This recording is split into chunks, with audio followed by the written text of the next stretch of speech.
investments in healthcare, in mental health. And again, the money is there in the budget framework, and I certainly hope that Manitoba decides to invest in those areas, because it's something that I've heard directly from Manitobans that are priorities to them. Oui, je suis très content. Je suis très content. Je suis très content. Shame on you and your globalist counterparts. You're scumbags. You're an absolute scumbag. Je suis très content de pouvoir souligner que nous avons fait des investissements historiques dans les historiques. Pardon. Le Canada fait dur maintenant parce que c'est des Albertains qui contrôlent notre agenda communautaire et socio-démocratique. Ça marche pas. Est-ce que le Canada est mieux servi quand il y a plus de Québécois au pouvoir que quand il y a plus d'Albertains au pouvoir?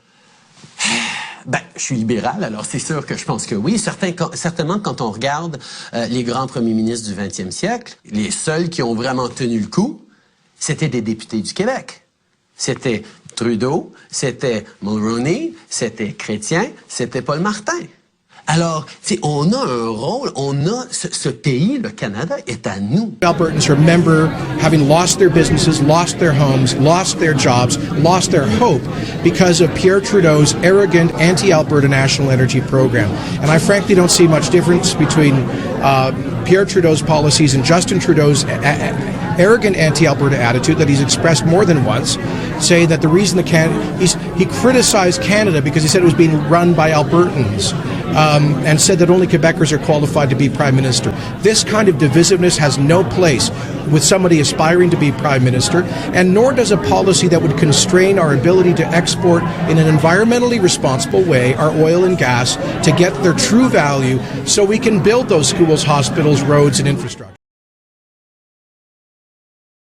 Will you allow me to continue my answer without interrupting me for the rest of the question? The rest of my answer. Okay. No, stay seated, sir. Sit down, please. You're going to get tackled. My friend Chris Murray, who was also in the 5th grade in Canada, reminded me that we actually beat up Justin Trudeau. You beat him up? Yeah.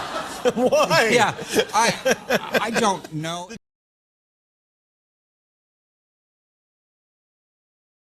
Student asks Justin Trudeau why his father gave Western Canada the middle finger. Prime Minister Justin Trudeau's cross-country tour has seen him exposed to impassioned and sometimes heated questions from Canadians, but rarely has he been left as red-faced as he was after a cheeky query posed by a Winnipeg elementary school student. Trudeau was taking questions from students at a Cole Robert H. Smith school, who earlier presented him with a signed Winnipeg Blue Bombers jersey. Everything seemed to be going swimmingly as Trudeau took a number of polite questions from students about his childhood aspirations and plans for the country's future. But one student threw out a question that led to a volley of gasps around the hall. Why did your dad give everyone in Western Canada the middle finger? Rather than delve into Pierre Trudeau's alleged role in fostering Western alienation in Canada, Justin Trudeau defended his father for doing the best job he could.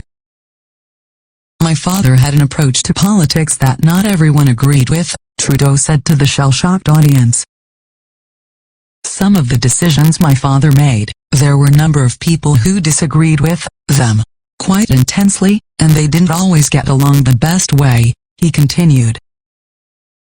He made a mark on this country that shapes us to this day, and it's because of him that this school has a big, successful immersion program. Trudeau later attended a town hall meeting at the University of Winnipeg, where he was involved in a tense exchange with a group of pipeline protesters. It was billed as a national day of action for electoral reform.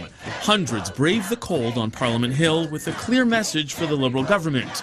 They will continue to fight for this. This issue is not going away just because Justin Trudeau said so.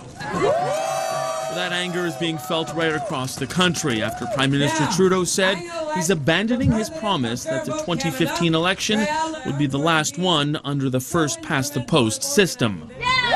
Rallies were held in 29 communities from Vancouver to Newfoundland, and in every city, the message was similar. Huge anger, great disappointment, a feeling of betrayal. Now, most of these rallies were planned in just a few days, but drew hundreds of people. The movement was co-founded by lawyer Caitlin Urquhart.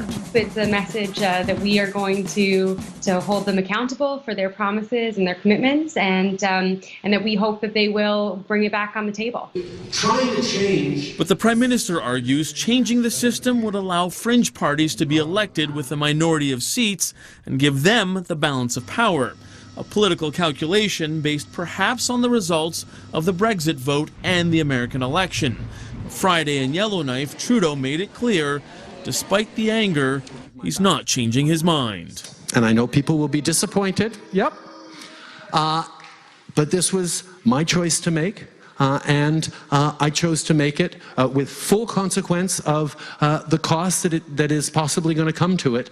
But I will not compromise on what is in the best interest of Canada. But protesters say the point is Trudeau was the candidate of hope and change. But instead, he broke a major campaign promise. It's that shift from being hopeful to being very, very disappointed.